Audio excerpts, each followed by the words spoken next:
Let's go to the New Testament. ಹೊಸ ಒಡಂಬಡಿಕೆಗೆ ಹೋಗೋಣ. You read in Matthew chapter 4. ಮತ್ತಾಯ 4ರಲ್ಲಿ ನಾವು ಹೀಗೆ ನೋಡ್ತೇವೆ. You know that Jesus got baptized by John the Baptist in Matthew chapter 3. ಸ್ನಾನಿಕನಾದ ಯೋಹಾನನಿಂದ ಅವನು ದೀಕ್ಷಾಸ್ನಾನ ಹೊಂದಿದನು ಮತ್ತಾಯ 3ರಲ್ಲಿ. We read that in verse 16, Matthew 3:16. 3:16ರಲ್ಲಿ ನಾವು ನೋಡ್ತೀವಿ ಅದನ್ನ. He is baptized. ಆತನು ದೀಕ್ಷಾಸ್ನಾನ and he is beginning his public ministry. ಈಗ ಅವನ ಒಂದು ಸಾರ್ವಜನಿಕ ಸೇವೆಯನ್ನ ಪ್ರಾರಂಭಿಸ್ತಾನೆ. Let me ask you a question. ನಾನು ಒಂದು ಪ್ರಶ್ನೆ ಕೇಳ್ತೀನಿ ನಿಮಗೆ. What are the first words that Jesus spoke in his public ministry? ಆತನ ಒಂದು ಸಾರ್ವಜನಿಕ ಒಂದು ಸೇವೆಯಲ್ಲಿ ಯೇಸು ಸ್ವಾಮಿ ಮಾತಾಡಿದ ಮೊದಲ ವಾಕ್ಯ. It's not the Sermon on the Mount, that is in chapter 5. 5ನೇ ಅಧ್ಯಾಯದಲ್ಲಿದೆ, ಅದು ಪರ್ವತ ಪ್ರಸಂಗ. That is later. ಅದು ಮುಂದೆ. What are the first words Jesus spoke after his baptism? ಅವರ ದೀಕ್ಷಾಸ್ನಾನದ ನಂತರ ಯೇಸು ಸ್ವಾಮಿ ಮಾತಾಡಿದ ಮೊದಲ ವಾಕ್ಯ ಏನು? First words, ಮೊದಲ ವಚನ, which is written in the Bible. ದೇವರ ವಾಕ್ಯದಲ್ಲಿ ಬರೆಯಲ್ಪಟ್ಟಿದೆ. Here it is. ಇಲ್ಲಿ ಬರೆಯಲ್ಪಟ್ಟಿದೆ. Matthew 4:4. 4:4ರಲ್ಲಿ Man must receive every word that proceeds from the mouth of God and not live on food alone. ಇಲ್ಲಿ ಹೇಳಿದ್ದು ಮನುಷ್ಯನ ರೊಟ್ಟಿ ಮಾತ್ರದಿಂದಲ್ಲ ಬದುಕುವುದಿಲ್ಲ, ದೇವರ ಬಾಯಿಂದ ಹೊರಡುವ ಪ್ರತಿಯೊಂದು ಮಾತಿನಿಂದಲೂ ಬದುಕುವ. The same thing we read in the Old Testament. ನಾವು ಹಳೆ ಒಡಂಬಡಿಕೆಯಲ್ಲಿ ಏನು ನೋಡಿದ್ವಿ ಅದೇ. Jesus is saying the same thing. ಇಲ್ಲಿ ಕೂಡ ಯೇಸು ಸ್ವಾಮಿ ಅದೇ ಹೇಳ್ತಾ ಇದ್ದಾರೆ. And this is the reason why many Christians are not becoming strong spiritual Christians. ಇದೇ ಒಂದು ಕಾರಣದಿಂದ ಬಹಳಷ್ಟು ಕ್ರೈಸ್ತರು ಬಲವಾದ ಕ್ರೈಸ್ತರಾಗ್ತಾ ಇಲ್ಲ. They don't receive the spiritual manna every day. ಪ್ರತಿ ದಿವಸ ಅವರು ಆತ್ಮಿಕ ಮನ್ನವನ್ನು ಸ್ವೀಕರಿಸ್ತಾ ಇಲ್ಲ. They are too lazy. ಅವರು ಸೋಮಾರಿಗಳಾಗಿದ್ದಾರೆ. So they suffer and their family suffers. ಅವರು ಅದರಲ್ಲಿ ನಷ್ಟ ಹೊಂದುತ್ತಾರೆ, ಅವರ ಕುಟುಂಬ ಕೂಡ ನಷ್ಟ ಹೊಂದುತ್ತಾರೆ. We cannot press on to perfection if we don't receive God's word every day. ನಾವು ಪ್ರತಿ ದಿವಸ ದೇವರ ವಾಕ್ಯನ ಸ್ವೀಕರಿಸಿಲ್ಲ ಅಂದ್ರೆ ನಾವು ಪರಿಪೂರ್ಣತೆ ಕಡೆಗೆ ಮುಂದೆ ಹೋಗ್ಲಿಕ್ಕೆ ಆಗೋದಿಲ್ಲ. Make a decision today. ಇವತ್ತು ನಿಮ್ಮ ನಿರ್ಧಾರ ಮಾಡಿ, say, Lord, help me. ಕರ್ತನೇ ನನಗೆ ಸಹಾಯ ಮಾಡು. To receive your word every day. ನಿನ್ನ ವಾಕ್ಯವನ್ನ ಪ್ರತಿ ದಿವಸ ಸ್ವೀಕರಿಸಿ. Even if it's only for 5 minutes. 5 ನಿಮಿಷಗಳಾದರೂ ಪರವಾಗಿಲ್ಲ. Lord, I want to receive something from you for my heart. ನನ್ನ ಹೃದಯಕ್ಕೆ ಏನಾದರೂ ನನಗೆ ಪಡ್ಕೊಳ್ಬೇಕು. Some of us are so busy. ನಾವು ಕೆಲವರು ಬಹಳ ಸಮಯ ಇಲ್ಲದೆ ಇರೋಂತರಾಗಿರ್ತಾರೆ. You may have only 5 minutes. ನಿಮಗೆ 5 ನಿಮಿಷ ಸಮಯ ಇರಬಹುದು. Fine.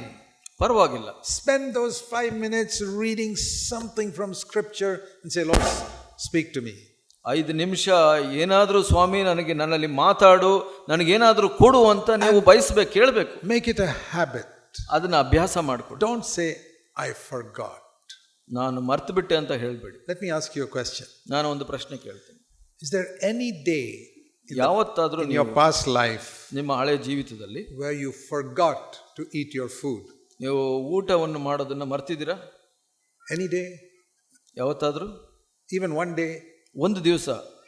If somebody asks you why you didn't eat, oh, I forgot, I didn't know. ಯಾರಾದರೂ ಊಟ ಮಾಡಿದ್ರಾ ಅಂತ ಕೇಳಿದ್ರೆ, ಓ ನಾನು ಮರ್ತು ಬಿಟ್ಟೆ ಅಂತ ಹೇಳಿದಿರಾ? Never. ಇಲ್ಲ. You know why?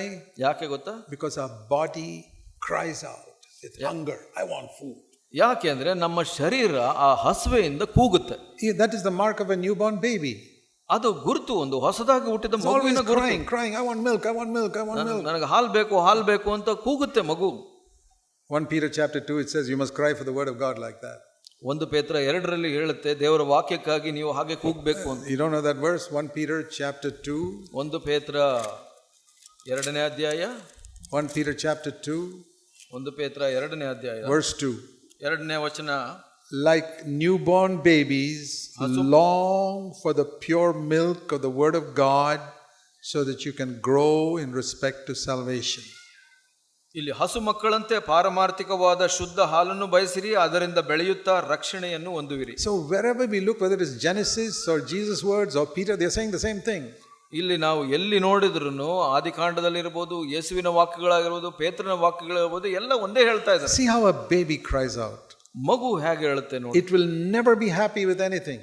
ಅದು ಏನೇ ಕೊಟ್ಟರು ಅದು ಸಂತೋಷ ಪಡೋದಿಲ್ಲ. You give it a toy or rattle something, it's not happy, it wants milk. ಒಂದು ಆಟಿಕೆ ಏನೇ ಒಂದು ಗೊಂಬೆ ಆಗ್ಲಿ ಕೊಟ್ರೆ ಅದು ಸಂತೋಷ ಪಡೋದಿಲ್ಲ. I want milk, I want milk. ನನಗೆ ಹಾಲು ಬೇಕು, ನನಗೆ ಹಾಲು ಬೇಕು ಅಂತ. Imagine a baby cries out like that.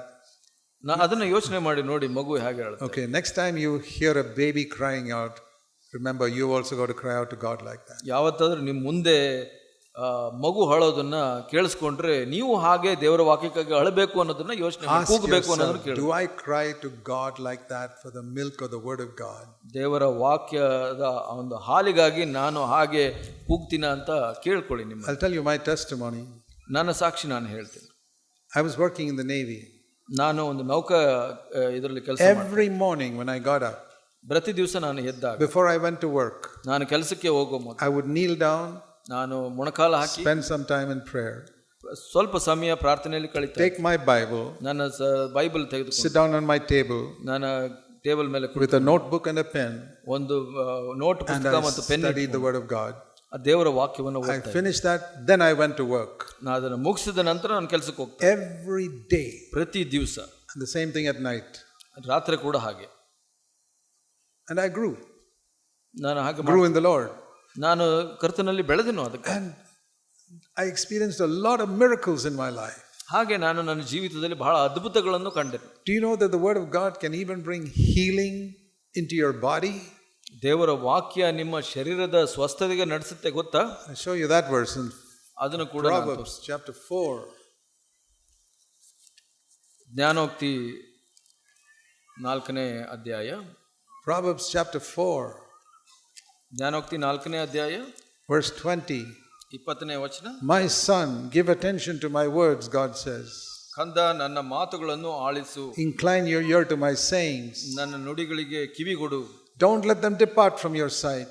ಅದು ನಿನ್ನಿಂದ ದೃಷ್ಟಿಯಲ್ಲಿ ಹೋಗದೆ ತಪ್ಪದೇ ಇರದೆ ಅಂತ Keep ನೋಡ್ಕೋ. my words in the midst of your heart. ನಿನ್ನ ಹೃದಯದೊಳಗೆ ಅವುಗಳನ್ನು ಇಟ್ಟಿಕೋ. What should you keep in the midst of your heart? ನಿಮ್ಮ ಹೃದಯದಲ್ಲಿ ಏನು God's ಇಟ್ಕೊಳ್ಬೇಕು? word. ದೇವರ ವಾಕ್ಯ. Because they are life to all those who find them. ಅದನ್ನ ಹೊಂದಿಕೊಳ್ಳುವವರಿಗೆ ಅದು ಜೀವವು.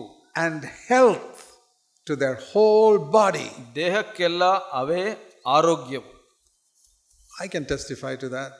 ನಾನು ಅದಕ್ಕೆ ಸಾಕ್ಷಿಯಾಗಿ ಹೇಳ್ತೀನಿ. God's word has brought health to my body. ನನ್ನ ಶರೀರಕ್ಕೆ ದೇವರ ವಾಕ್ಯ ಆರೋಗ್ಯವನ್ನು ತಂದು. When I feel weak sometimes when I have to travel and speak somewhere, ನಾನು ಪ್ರಯಾಣ ಮಾಡಿ ಎಲ್ಲೋ ಒಂದು ಕಡೆ ಮಾತಾಡಬೇಕು, ನಾನು ಬಲಹೀನನಾಗಿ ಅನಿಸಿದ್ರೆ, I quote the word of God which says, I will go in the strength of the Lord my God. ನಾನು ದೇವರ ವಾಕ್ಯವನ್ನು ಅರಿಕೆ ಮಾಡ್ತೀನಿ.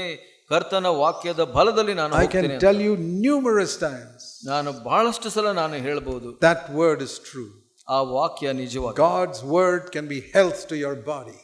ದೇವರ ವಾಕ್ಯವು ನನ್ನ ದೇಹಕ್ಕೆ ಆರೋಗ್ಯವಾಗಿದೆ. Try it. ಅದನ್ನ ಪ್ರಯೋಗಿಸಿ ನೋಡಿ. ಪ್ರಾರ್ಥಿಸೋಣ. Heavenly Father, ಪರಲೋಕ ತಂದೆಯೇ, please help us never to forget what we have heard. ನಾವು ಕೇಳಿದ್ದನ್ನ ಯಾವತ್ತೂ ಮರೆದೇ ಇರೋ ಹಾಗೆ ನಮಗೆ ಸಹಾಯ ಮಾಡಿ. We pray in Jesus' name. ಯೇಸುವಿನ ಹೆಸರಲ್ಲಿ ಪ್ರಾರ್ಥಿಸುತ್ತೇವೆ. Amen.